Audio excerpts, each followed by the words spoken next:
بنی اسرائیل وہ قوم ہے کہ جس پر اللہ تعالیٰ نے بے شمار انبیاء اکرام علیہ السلام بھیجے، مگر یہ قوم راہ راست پر نہیں آئی اور اللہ تعالیٰ کی نافرمانیوں میں مشغول رہی۔ اللہ تعالیٰ نے بنی اسرائیل پر بے شمار انعامات کی برسات بھی فرمائی اور انہیں مختلف امتحانات میں سے بھی گزارا۔ ایک ایسا ہی امتحان جس میں 12,000 یہودی بندر ہو گئے۔ روایت ہے کہ حضرت داؤد علیہ السلام کی قوم کے 70,000 آدمی عقبہ کے پاس سمندر کے کنارے ایلیا نامی گاؤں میں رہتے تھے، اور یہ لوگ بڑی فراغی اور خوشحالی کی زندگی بسر کرتے تھے۔ اللہ تعالیٰ نے ان لوگوں کا اس طرح امتحان لیا کہ ہفتے کے دن مچھلی کا شکار ان لوگوں پر حرام فرما دیا، اور ہفتے کے باقی دنوں میں شکار حلال تھا، مگر اس طرح ان لوگوں کو آزمائش میں مبتلا فرما دیا کہ ہفتے کے دن بے شمار مچھلیاں آتی تھیں اور دوسرے دنوں میں نہیں آتی تھیں۔ تو شیطان نے ان لوگوں کو یہ حلیہ بتا دیا کہ سمندر سے کچھ نالیاں نکال کر خشکی میں چند حوض بنا لو، اور جب ہفتے کے دن ان نالیوں کے ذریعے مچھلیاں حوض میں آ جائیں تو نالیوں کا منہ بند کر دو، اور اس دن شکار نہ کرو بلکہ دوسرے دن آسانی کے ساتھ ان مچھلیوں کو پکڑ لو۔ لیکن ان لوگوں نے یہ نہیں سوچا کہ جب مچھلیاں نالیوں اور حوضوں میں مقید ہو گئیں تو یہی تو ان کا شکار ہو گیا، تو ہفتے ہی کے دن شکار کرنا پایا گیا جو ان کے لیے حرام تھا۔ اس موقع پر ان یہودیوں کے 3 گروہ بن گئے۔ کچھ لوگ ایسے تھے جو شکار کے اس شیطانی حلیے سے منع کرتے تھے اور ناراض و بیزار ہو کر شکار سے باز رہے،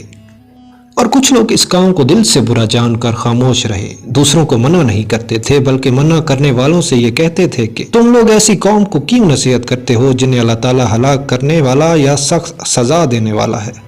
اور تیسرے نمبر پر وہ لوگ تھے جو کچھ سرکش و نافرمان تھے، جنہوں نے حکم خداوندی کی اعلانیہ مخالفت کی اور شیطان کی چال کو مان کر ہفتے کے دن شکار کر لیا اور ان مچھلیوں کو کھایا اور بیچا بھی۔ جب نافرمانوں نے منع کرنے کے باوجود شکار کر لیا تو منع کرنے والی جماعت نے کہا کہ اب ہم ان شکار کرنے والوں سے کوئی میل ملاپ نہ رکھیں گے۔ چنانچہ ان لوگوں نے گاؤں کو تقسیم کر کے درمیان میں ایک دیوار بنا لی اور آمد و رفت کا ایک الگ دروازہ بھی بنا لیا۔ حضرت داؤد علیہ السلام نے غضبناک ہو کر شکار کرنے والوں پر لعنت فرما دی۔ اس کا اثر یہ ہوا کہ ایک دن خطا کاروں میں سے کوئی باہر نہیں نکلا تو انہیں دیکھنے کے لیے کچھ لوگ دیوار پر چڑھ گئے،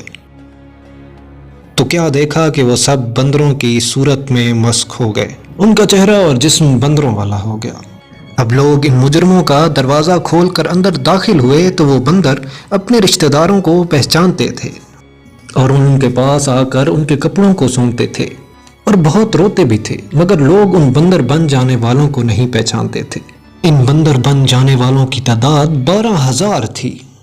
یہ سب 3 دن تک زندہ رہے اور اس درمیان میں کچھ بھی کھا پی نہ سکے، بلکہ یوں ہی بھوکے پیاسے سب کے سب ہلاک ہو گئے۔ البتہ شکار سے منع کرنے والا گروہ ہلاکت سے سلامت رہا، اور صحیح قول یہ ہے کہ دل سے برا جان کر خاموش رہنے والوں کو بھی اللہ تعالیٰ نے ہلاکت سے بچا لیا۔ اس واقعے کا اجمالی بیان تو سورہ بقرہ کی اس آیت میں ہے کہ جس کا ترجمہ ہے،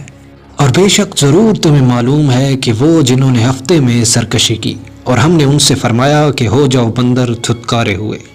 اور مفصل واقعہ سورہ اعراف میں ہے جس کا ترجمہ ہے کہ اور ان سے حال پوچھو اس بستی کا کہ دریا کنارے تھی،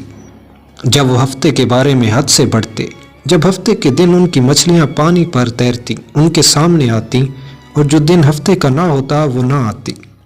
اس طرح ہم انہیں آزماتے تھے اور ان کی بے حکمی کے سبب، اور جب ان میں سے ایک گروہ نے کہا